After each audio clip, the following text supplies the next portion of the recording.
The crystal glasses clinked against the marble dining table as my mother set down another bottle of champagne. The Morrison family's annual achievement dinner was in full swing, though I hardly felt like celebrating. My sister Victoria sat at the head of the table, practically glowing in her designer dress as she detailed her latest promotion. And just like that, I became the youngest VP in Marshall & Sons history, she'd announced, earning appreciative murmurs from our assembled family members. The CEO said my restructuring plan was brilliant. I took another sip of water, trying to blend into the expensive wallpaper of my parents' dining room.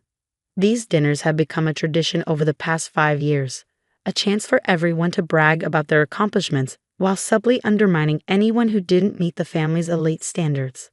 Elizabeth, my Aunt Patricia's sharp voice cut through my thoughts. Still doing that consulting work. All eyes turned to me, and I could feel the judgment radiating from each carefully maintained expression. At 32, I was the family disappointment, the one who'd walked away from a prestigious position at Goldman Sachs to start my own consulting firm. Yes, I replied simply, but before I could elaborate, Victoria let out a dramatic sigh.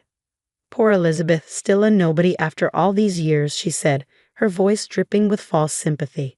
You know, we have some entry-level positions opening up at Marshall & Sons. I could put in a good word. She's just a consultant, my mother added with a heavy sigh, refilling Victoria's glass while pointedly ignoring mine. We had such high hopes. I felt my jaw tighten, but kept my expression neutral. If they only knew that just a consultant was a carefully crafted facade.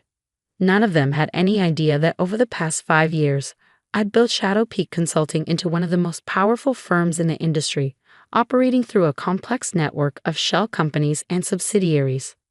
Well, not everyone can be as successful as Victoria, my father chimed in, beaming at my sister. She's about to close the biggest acquisition in Marshall & Sons history. The merger with Global Dynamics will transform the entire company. Victoria preened under the praise, but I had to suppress a smile. The Global Dynamics merger, if only they knew the truth about who really controlled that deal. Actually, I said carefully, I have some news of my own. Oh darling, my mother interrupted, perhaps save the small updates for another time. Victoria was just about to tell us about her new penthouse. I fell silent, watching as my sister launched into a detailed description of her luxury apartment's view. Let them have tonight, I thought. Tomorrow would change everything. Later that evening, as I drove back to my modest apartment, the one my family assumed was all I could afford, my phone buzzed with an urgent message from Marcus, my chief operations officer. Everything's set for tomorrow. The Marshall & Sons board has signed off on all terms. They have no idea what's coming. I smiled, thinking of the carefully orchestrated plan that would unfold in less than 12 hours. For 5 years, I'd operated in the shadows, building an empire while my family dismissed me as a failure. Shadow Peak Consulting wasn't just another firm, it was a powerhouse that had systematically acquired controlling interests in key companies across multiple industries. And tomorrow, Marshall & Sons would discover that their precious merger with Global Dynamics came with an unexpected twist. The company they thought they were acquiring was actually one of my shell corporations. The terms they'd so eagerly signed would give Shadow Peak Consulting complete control over Marshall & Sons. Victoria's career-making deal was about to become her biggest humiliation. I parked my car and took the elevator to my apartment, not the real one in the penthouse of the city's most exclusive building, but the modest space I maintained for family visits. Inside, I opened my safe and pulled out the final documents for tomorrow's reveal. The morning would bring the kind of dramatic revelation my family seemed to love so much. Only this time, the shock would be on them. My phone buzzed again. Another message from Marcus. Your name is already being added to the building. By sunrise, everyone will know who really runs Marshall & Sons. I poured myself a glass of wine, not the cheap variety my family assumed I drank, but a vintage worth more than Victoria's monthly salary. Tomorrow would mark the end of Elizabeth the nobody, the family disappointment, the just a consultant. Tomorrow they'd learn exactly who I'd become while they were too busy looking down their noses to notice my rise. The next morning, I stood in my real office, the entire top floor of the Shadow Peak building downtown. Floor-to-ceiling windows offered a commanding view of the city skyline, including the Marshall & Sons headquarters where my name was being installed in gleaming letters. Miss Hamilton, my assistant Sarah appeared at my door. They're waiting in the main conference room. Your sister is quite vocal about the delay.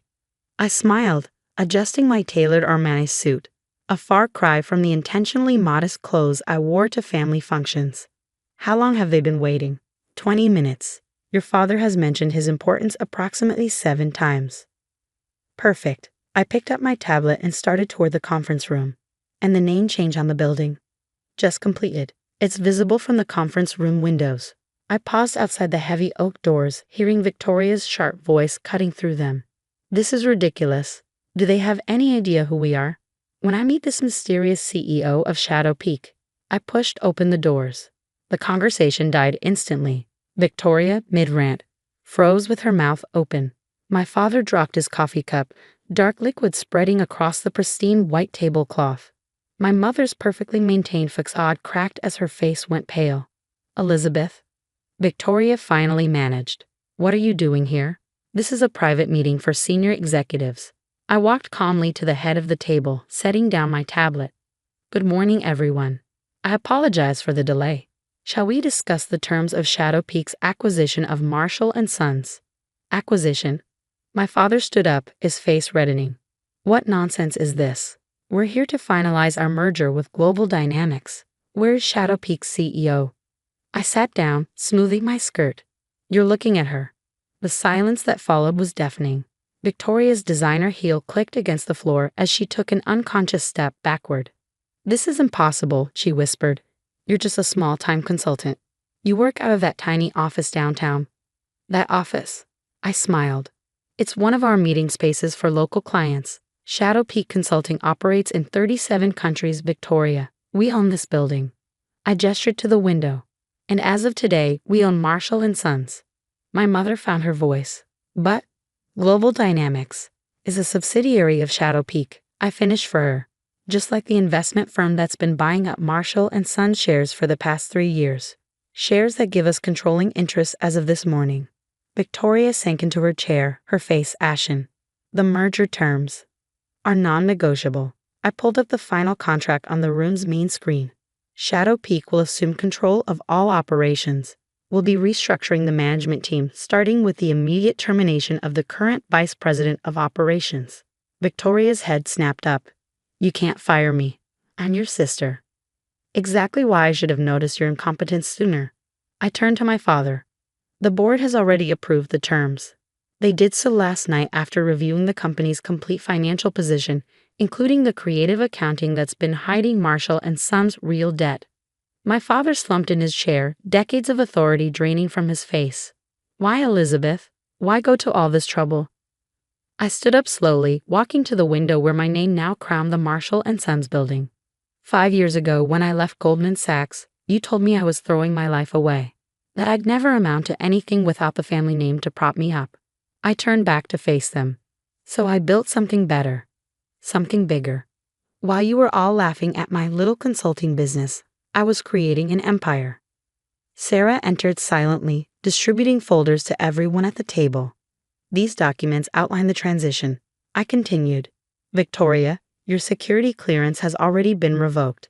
Human Resources will escort you out after this meeting. Mom, Victoria pleaded, turning to her mother who sat frozen in her chair. Do something. But there was nothing she could do, nothing any of them could do. Last night at dinner, I said, my voice cutting through Victoria's rising panic, you called me a nobody. You've spent years mocking my career choices, belittling my achievements, assuming my silence meant weakness. I walked to the door, then turned back one final time. I want you to remember this moment. Remember that the sister you dismissed, the daughter you devalued, now owns everything you spent your lives bragging about. The next hour passed in a blur of signatures and legal requirements. Victoria was escorted out by security, mascara streaming down her face. My father avoided my eyes as he surrendered his company keys.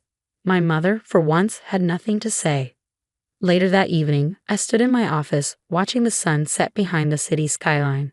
Sarah appeared with a glass of champagne, the same expensive brand my family had been drinking last night while mocking my supposed failures.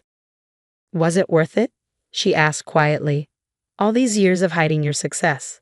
I thought about the decades of condescension, the dismissive comments, the patronizing offers of entry-level positions. Then I thought about the empire I built, the thousands of employees who relied on me, the positive changes I could now implement at Marshall and Sons. It wasn't about revenge, I said finally.